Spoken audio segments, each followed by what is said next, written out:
Nous voyons ensuite Sylpha se tenant devant le démon qui lui est soumis. Elle lui dit qu'il vaut mieux pour lui se rendre et le monstre lab pendant ce temps, alors que ses disciples attaquent. Nous voyons Tao et Albert utiliser leur magie pour vaincre les monstres. Albert leur dit ensuite que ce n'est pas suffisant, ils doivent également vaincre le démon pour empêcher sa résurgence. Il ordonne à tout le monde de se déplacer pour aider Sylpha. Quelque chose d'étrange se produit, Albert s'évanouit et tombe au sol alors que Tao met ses mains sur son nez et dit que c'est mauvais. Nous voyons également Sylpha tomber et le démon dit qu'il y a plus d'1 siècle que le sceau du sanctuaire a été brisé. Il m'a juste fallu du temps pour cultiver ses disciples à moi, juste pour que tu viennes et les vaincre, toi misérable avec ton épée. Il devient alors très en colère et attaque Sylpha, la jetant dans la rivière. Albert essaie de rassembler sa force pour se lever mais échoue. Le démon dit à Sylpha que quiconque respire cet air tombera sous son contrôle car elle est contaminée par son miasme. Alors qu'il l'attaque à nouveau, Tao apparaît soudain devant lui, sauvant Sylpha. Elle demande à Sylpha si elle peut se lever, à quoi Sylpha répond qu'elle va bien et qu'elle pète la forme en demandant à Tao de s'occuper de ses affaires, alors qu'elle tremble comme une feuille morte. Cela enrage Tao qui lui dit d'arrêter de mentir, insistant pour dire que si elle peut bouger, elle devrait s'échapper rapidement. Sylpha lui dit que si elle peut s'échapper, elle devrait courir vers le prince Lloyd rapidement. Le démon commente la force de Sylpha, impressionné que malgré le fait de respirer son air contaminé, elle ose encore le défier, même ces monstres ont été soumis en seulement 30 secondes. Soudain, il s'approche de Tao et lui demande pourquoi elle n'est pas sous son contrôle. Lorsque Tao le frappe avec sa jambe, le démon l'attrape par la jambe. Il lui dit « Je comprends que tu utilises une sorte de technique de respiration étrange qui te permet de filtrer l'air contaminé que tu respires. » Il lui dit qu'elle aurait dû s'échapper quand elle avait l'occasion. Il suppose que Tao veut devenir sa servante, ce qui l'énerve et elle lui en met une car Tao déteste les hommes moches. Ensuite, elle utilise la technique du ki foudroyant pour faire plus de dégâts. Après elle réfléchit à comment maintenir une respiration stable et lancer une autre attaque avant que Pazuzu ne l'attaque. Soudain, le monstre émerge de la mer, attrapant Tao entre ses mâchoires. Le démon lui demande qui est ce bel homme dont tu parles. Je ne vois rien d'autre qu'un tas d'ordures éparpillées au sol, pitoyable à regarder alors que mes fidèles bien-aimés se lèvent un par un. Il libère alors plus d'air contaminé et lui dit qu'il veut qu'elle soit l'un de ses disciples, pour le servir et lui dédier sa vie. Tao réplique qu'elle n'avait pas tort, car malgré cet endroit qui empeste la mort, il arrive à le sentir comme un rayon de soleil et cela lui redonne du courage. Pazuzu ne comprend rien mais elle lui dit qu'un beau gosse va bientôt le sauver. Le monstre l'avale et le démon crache, disant que ces humains sont en effet pitoyables, des créatures si vivantes mais si incapables de comprendre ma magie puissante. Il se tourne alors vers Sylpha et lui dit qu'elle va payer le prix du mal qu'il lui a infligé et devenir l'une de ses servantes. Il pourrait lui falloir du temps pour la contrôler, mais sa force vaut le coup. Je vais la noyer dans mon air suffocant et la laisser travailler comme ma servante jusqu'à ce qu'elle meure. Ensuite, nous voyons Lloyd se tenant à côté de lui, disant « Alors, c'est ainsi que tu apprivoises les loups et les ours aussi. » Le démon confirme en mentionnant comment il a tué leur père et a utilisé son air suffocant comme substitut dans leur esprit. Malgré le fait d'être leur tueur, personne ne peut défier sa domination. Puis, à sa surprise, il regarde Lloyd et demande « Attends un moment, toi, sale gamin, comment peux-tu te déplacer au milieu de mon air suffocant? Peux-tu vraiment traverser mon air contaminé si facilement ?» Ensuite, il regarde Grimoire et lui demande avec colère « N'es-tu pas un démon en réalité? Pourquoi protèges-tu ce petit garçon? Je n'ai jamais entendu parler d'un démon protégeant un humain avant. C'est assez amusant. Tu es une honte pour notre espèce. » Grimoire devient très en colère et est sur le point de lui donner un conseil de démon à démon mais il rétracte ses conseils et lui dit qu'il veut le regarder chialer. Cela met le démon très en colère et il ordonne à ses disciples de tuer Grimoire. Alors que les disciples du démon attaquent, Lloyd décide d'utiliser sa mana et transforme la zone autour de lui en de belles fleurs, prenant le contrôle des disciples du démon et les rendant soumis à lui au lieu du démon. Le démon est extrêmement surpris et se demande comment Lloyd a réussi à transformer toute sa mana en un champ de fleurs en un clin d'œil. Lloyd demande à l'une des bêtes qui a avalé Tao de le recracher et il s'exécute.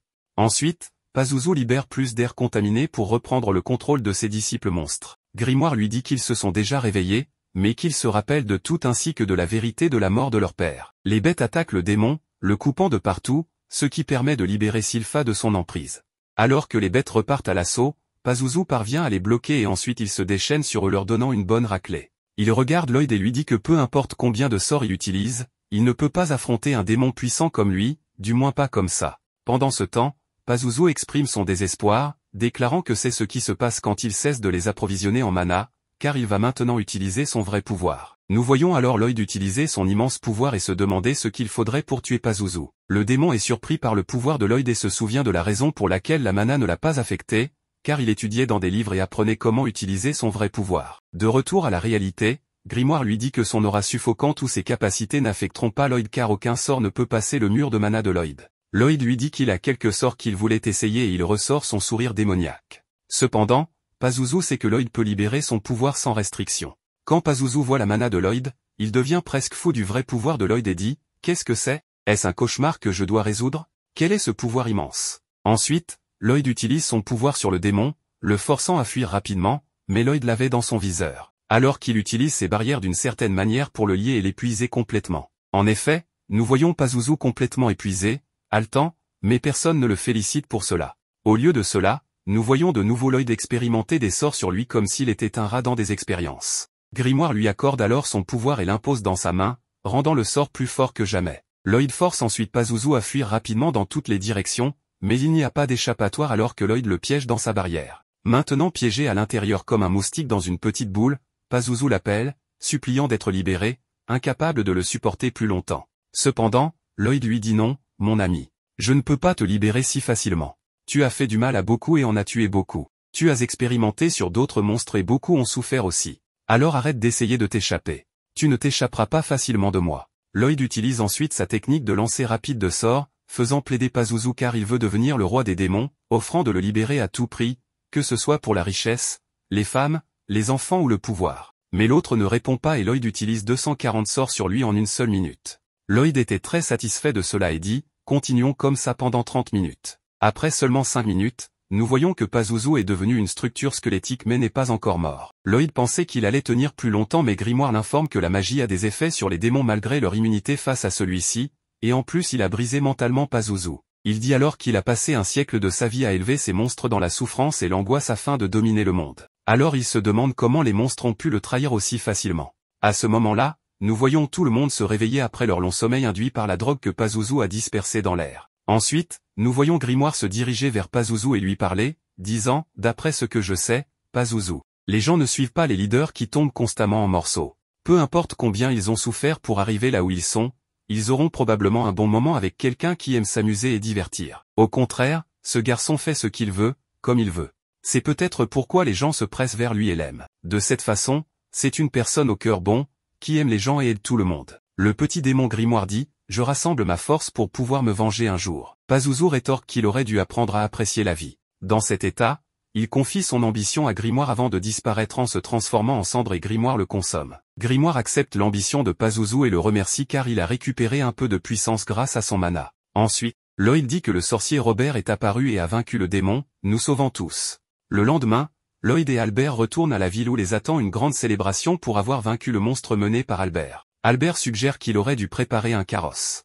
Au lieu de cela, les gens parlent du prince Lloyd comme étant très charmant et gentil mais qu'il n'est pas aussi beau qu'Albert, ce qui énerve Sylpha quand elle l'entend. Ils arrivent au palais et le roi parle à Albert le félicitant pour la pacification des bêtes et l'élimination du démon. Le roi réprimande Albert pour être parti dans une mission aussi dangereuse avec très peu de gardes. Albert comprend les inquiétudes du roi alors il s'excuse pour cela. Ensuite, il demande des nouvelles des aventuriers Tao et Robert. On lui dit que Robert a disparu avant qu'il puisse reprendre conscience et que Tao soit parti rattraper Robert avant qu'il puisse être remercié. Le roi dit que tous les deux ont sauvé tout le monde et qu'il s'intéresse à la force de ce sorcier nommé Robert. Albert ajoute que Lloyd a énormément contribué à l'opération de chasse. Nous devrions considérer Lloyd comme faisant partie de la succession royale.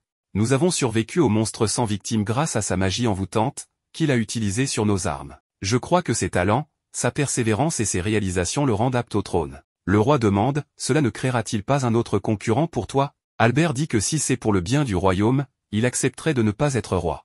La décision doit être prise dans l'intérêt du royaume, et Albert trouve que c'est dommage d'écarter Lloyd en raison de son jeune âge. Néanmoins, Albert avoue qu'il ne compte pas se laisser faire. Le roi demande à Lloyd, vas-tu rejoindre la compétition et te tenir aux côtés de ton frère pour chercher le trône? Lloyd répond qu'il refuse avec toute l'humilité. Ensuite, nous voyons Lloyd jouer avec le loup et le tenant. Il dit, je ne m'attendais pas à ce que l'un des loups ours nous suive chez nous. Ils sont devenus affectueux l'un envers l'autre et ils jouent ensemble. Cela énerve Grimoire, qui dit, pourquoi n'ai-je pas eu ce traitement? Il va vers eux et dit à Lloyd que son mana l'a complètement apprivoisé. Lloyd lui dit alors, tu es aussi pelucheux. Il lui dit que le reste des loups et ours se sont installés dans la forêt, donc il ne pense pas qu'ils poseront de problème. Sylpha arrive et fait remarquer à Lloyd que le loup ours s'est bien attaché à lui. Il confirme cela et dit qu'il lui a aussi donné le nom de Shiro, à cause de sa couleur. Sylpha pense que c'est un choix très logique. Lloyd dit à Sylpha qu'il veut apprendre des tours à Shiro. Mais il ne sait pas quel est le meilleur moyen de lui communiquer ce qu'il veut.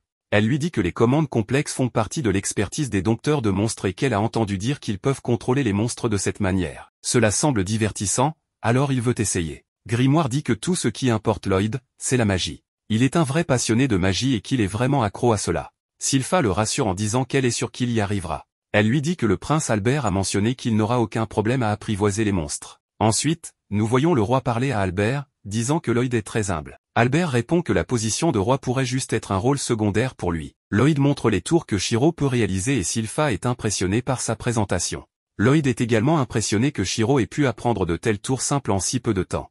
Il essaie de donner à Shiro des tours plus complexes en les inscrivant dans son sort, mais chaque fois qu'il le lance sur Shiro, celui-ci se met simplement à danser de confusion car il ne comprend pas l'inscription.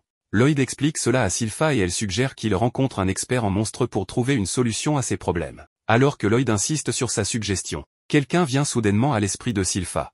Lloyd réalise qu'ils pensaient tous les deux à la même personne et ils décident de rendre visite à la princesse Alizée à la tour jardin. Sylpha n'a pas d'autre choix que d'accompagner Lloyd, bien qu'elle ne soit pas très enthousiaste à l'idée de visiter la princesse Alizée. Sylpha, Lloyd et Shiro arrivent à la tour de la princesse avec le grimoire bien caché dans la fourrure de Shiro. Il est surpris que la princesse ait une aussi grande tour pour elle-même et se demande de quelle classe de noblesse elle est. Lloyd lui explique qu'elle est la 6e princesse de Saloum et sa sœur aînée immédiate, de 3 ans plus âgée que lui. Il était évident qu'elle était une grande amoureuse des animaux avec la variété d'animaux qu'elle gardait autour de sa tour, y compris des chiens, des chats, des reptiles, des oiseaux et même des monstres. Alizée descend soudainement sa tour en courant et donne un coup de coude à Lloyd en lui sautant dessus depuis les escaliers. Elle est tellement contente de le voir après si longtemps et elle laisse à peine à Lloyd la chance de laisser échapper des mots et d'exprimer à quel point il lui a manqué. Elle lui donne un baiser qui lui aspire l'âme, ce qui amène Sylpha à se précipiter à ses côtés en lui disant de tenir bon. Elle réalise qu'elle doit lui faire un massage cardiaque pour le maintenir en vie alors que l'assistante de la tour, Élise, descend pour réprimander Alizée de s'être enfuie. Elle la réprimande également pour avoir embrassé Lloyd de manière inappropriée chaque fois qu'elle le voit. Mais Alizée ne peut s'en empêcher car Lloyd a l'air trop mignon pour résister. Elle remarque Shiro avec Lloyd et se demande si le loup-ours est la raison pour laquelle Lloyd a décidé de la voir. Lloyd présente le loup-ours comme Shiro et il exprime sa surprise car il ne s'attendait pas à ce qu'Alizée découvre que Shiro était un loup-ours. Elle dit à Lloyd qu'elle a obtenu ces informations de manière intuitive et elle comprend également qu'il a été récemment affecté par le contrôle de mana. Sylpha suggère qu'il parte car Alizée ne semble pas comprendre ce qu'est la mana. Elle n'est également pas confiante qu'Alizée puisse enseigner à Lloyd comment communiquer intimement avec les monstres. Mais Lloyd suggère qu'ils attendent un peu plus longtemps. Il demande à Alizée à propos de son monstre et elle leur dit qu'il est déjà avec eux, alors qu'un fanrire apparaît soudainement derrière eux et vole le bonnet de Sylpha pour le présenter à Alizée. Elle présente son monstre comme Liru, une fanrire commune, et elle leur dit que les fanrires sont les formes supérieures aux l'ours. Lloyd était inquiet de ne pas avoir pu détecter le fanrire avec sa détection spectrale, mais il se demandait aussi quand Alizée avait donné au monstre l'ordre de prendre le bonnet de Sylpha. Alizée rend le bonnet alors que Lloyd découvre comment Alizée a pu donner à Liru son commandement. Il était impressionné qu'elle ait pu envoyer autant d'informations sans aucun mouvement et il était enthousiaste à l'idée d'apprendre comment elle l'avait fait.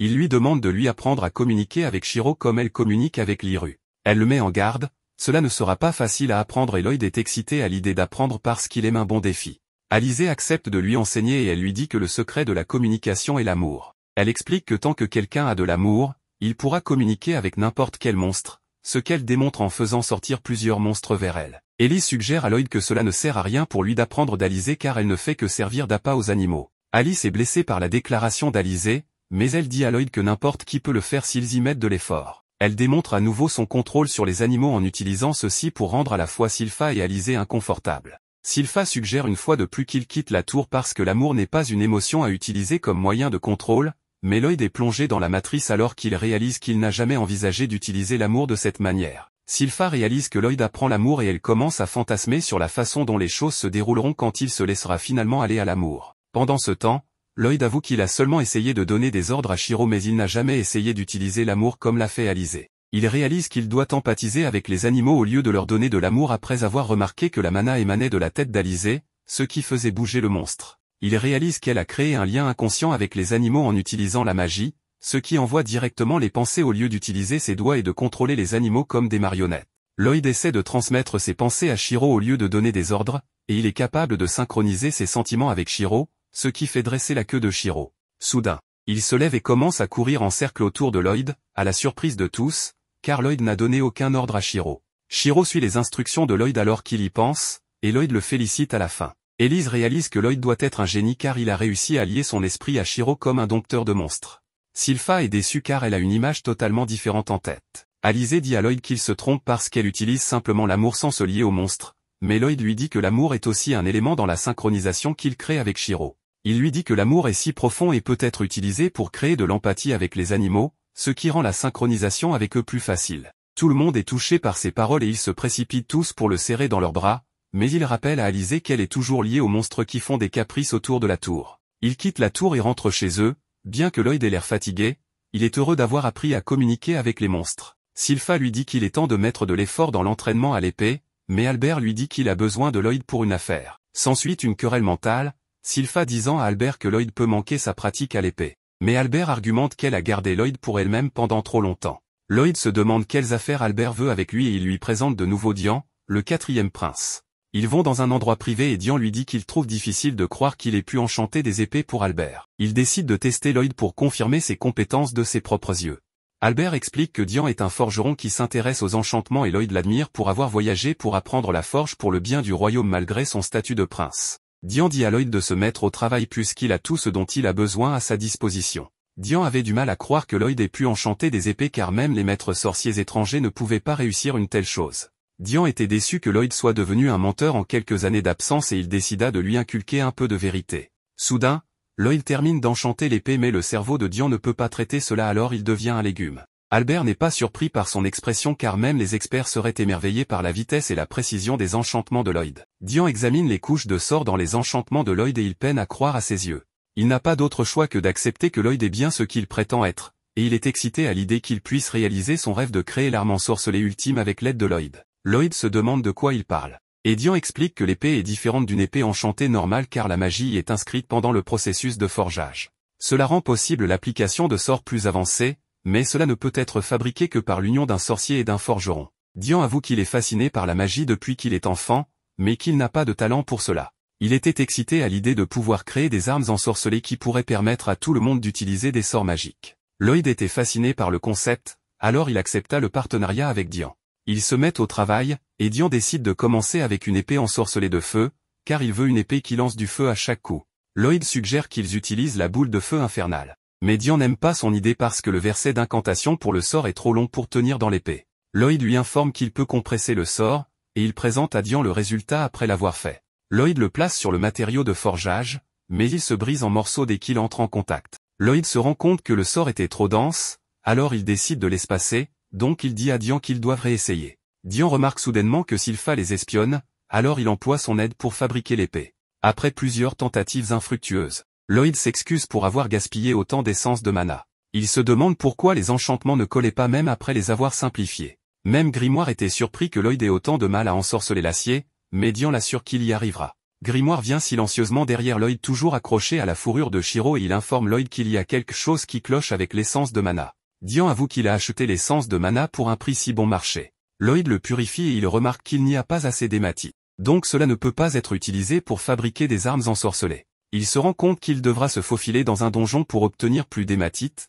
puisque Dian n'en avait pas, mais Sylpha fait la suggestion à haute voix. Lloyd fait semblant et lui dit qu'il ne peut pas aller dans un donjon parce qu'il est un prince, mais elle lui dit qu'elle a fait une demande auprès du roi après leur expédition de chasse aux monstres. Le roi a accepté sa demande car il voulait que Lloyd voie plus du monde et élargisse ses horizons. Elle suggère qu'il fasse ses premiers pas en tant qu'aventurier en s'inscrivant à la guilde des aventuriers. Lloyd et Sylpha se dirigent vers la guilde, où ils sont accueillis par Katarina. Elle lui donne un formulaire et lui explique les informations requises pour l'inscription. Elle l'encourage à utiliser ses vraies informations, après quoi ses compétences seront évaluées par une boule de cristal pour déterminer son rang d'aventurier. Lloyd se souvient du cristal de mesure des capacités de son ancienne vie, qui utilise la mana pour mesurer les capacités d'une personne. Lloyd avait peur de le toucher car il savait qu'il exploserait en attirant l'attention sur lui, mais il n'avait pas le choix. Il lève la main pour toucher le cristal tout en comprimant sa mana déjà compressée à des niveaux indétectables. Il touche le cristal et il révèle qu'il est un aventurier de rang E, ce qui fait éclater de rire les autres aventuriers car même les débutants les plus dépourvus de talent obtiennent un rang D. Katarina remarque que Lloyd est dans la classe mage et elle est impressionnée, mais Lloyd est surpris d'être toujours classé aussi haut malgré la suppression de sa magie à 1/10 de sa valeur réelle. Katarina est confiante que Lloyd pourrait rivaliser un jour avec la lame d'argent, mais les autres aventuriers sont agacés qu'elle puisse suggérer une telle possibilité incroyable. Ils ne peuvent tout simplement pas imaginer un enfant de rang atteignant la renommée d'un épéiste de rang A qui a vaincu de nombreux donjons avant de quitter soudainement l'aventure. Sylpha demande à Katarina si elles peuvent partir en exploration de donjons, mais elle lui dit que Lloyd a besoin d'un aventurier de rang B dans son groupe pour le faire. Sylpha suggère qu'elle se réinscrive pour remplir les conditions puisqu'elle était autrefois la lame d'argent. Mais Katarina lui dit qu'elle commencerait à partir du rang C et soudain, Tao arrive en offrant de l'aide à Lloyd, mais Sylpha se demande pourquoi elle n'est pas à la recherche de Robert. Elle avoue qu'elle ne peut pas trouver Robert nulle part, alors elle demande à Lloyd de la présenter à Albert en guise de remerciement pour son service. Lloyd est surpris que Sylpha ait été autrefois aventurière, mais elle lui dit qu'elle est devenue aventurière juste pour s'entraîner. Elle avoue que certains ennemis étaient trop coriaces pour elle, ce qui était connu sous le nom de guilde des assassins. Ils visitent tous différents donjons pour collecter des matériaux pendant que Dian forge de l'acier en attendant leur retour avec les matériaux. Albert lui rend visite en se demandant quand il aura fini, et il lui dit qu'il attend Lloyd qui reviendrait dans quelques jours. Dian remarque qu'Albert est un peu impatient et il se demande si une guerre se prépare, et il lui assure qu'il produirait les armes dès que Lloyd reviendrait. Albert lui dit qu'il n'a pas à s'inquiéter de la guerre car ses épées sauveront des gens quoi qu'il arrive. Dian lui dit qu'il pourrait peut-être toujours être prêt à temps alors que Lloyd revient avec un coffre plein d'hématite. Ils ont enfin réussi à ensorceler l'acier et après avoir fabriqué l'épée, Dian décide de tester l'épée de flamme dans la salle d'entraînement. Il brandit l'épée et elle lance des flammes qui pulvérisent sa cible, à la surprise de tous les spectateurs. À la fin de la journée, Lloyd se retire au lit, épuisé après avoir tant fait pendant la journée. Soudain, il sent quelque chose dans la cour extérieure et il est sur le qui-vive car la chose qu'il a sentie a à peine de présence. Il est surpris que Shiro n'ait rien senti, car il est habituellement sensible à ce genre de choses. Il regarde par la fenêtre pour voir un garçon masqué se tenant dans la cour.